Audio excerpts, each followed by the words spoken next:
Tony বাবা। কাকা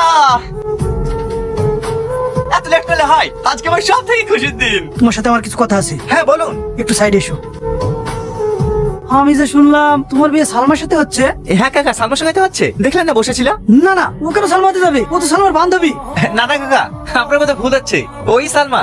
দেখো টনি, যে মেয়েটা আজ 10-12 বছর ধরে শুধু তোমার খোঁজ নিতে আসতো, তুমি কবে বাড়ি আসবে না আসবে, আর সেই মেয়েটাকে আমি চিনবো না? এই তো তোমার বাড়ি আসার কিছুদিন আগে তোমার খোঁজ নিতে এসেছি, তুমি আসবে না জেনে হাত থেকে এখান থেকে চলে গেল। আর ওই মেয়েটা তোর সাথে এসেছিল, কি যেন নাম ওই মেয়েটার? হ্যাঁ, সাথী। তাহলে সালমা এখন কোথায়? সাথী, তোমাকে আবার ডাকছে।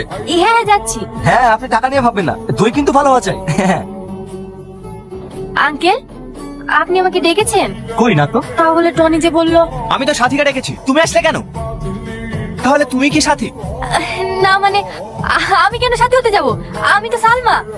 টনি, চিৎকার করো না আব্বা। কি ভেবেছিলে তুমি মিথ্যে নাটক করে সালমাকে আমার কাছ থেকে আলাদা করে দেবে? পারবে না, কারণ আজ আমি সবকিছু জেনে গেছি। আর তুমি এতটা নোংরা মেয়ে, নিজের স্বার্থের জন্য এতটা নিচে নামতে পারো? তোমাকে আর কি দোষ দেব? যে আমাকে পৃথিবীর আলো দেখিয়েছে সেই তুমি মিথ্যা আশ্রয় নিয়েছে। হ্যাঁ আমি মিথ্যা আশ্রয় নিয়েছি, সেটা শুধু তোর ভালোর জন্য। কারণ আমি চাই না একটা চোরের মেয়ে এই বাড়ি বউ হয়ে আসুক। চোর চোর চোর, সারা জীবন ধরে একটা কথা শুনে আসছি, শুধুমাত্র মেয়েকে বাঁচানোর জন্য যদি ডাক্তারের কাছে ওষুধ চিনি নিয়ে আসে, তাকে যদি চোর বলা হয়, তাহলে যারা ভালো মানুষের মুখোশ পরে নিজের সন্তানের সাথে বেইমানি করে, তাহলে তাদের কি বলা হতে পারে?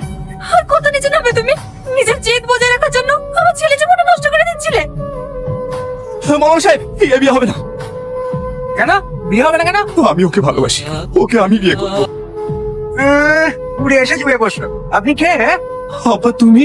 হ্যাঁ আমি। আজ আমি নিজের ভুল বুঝতে পেরেছি। জেদের বসে যে ভুলটা আমি করতে যাচ্ছিলাম, তার প্রায়শ্চিত্ত করতে এসেছি। আমি তো দাঁড়িয়ে থেকে বিয়েটা দেবো রে।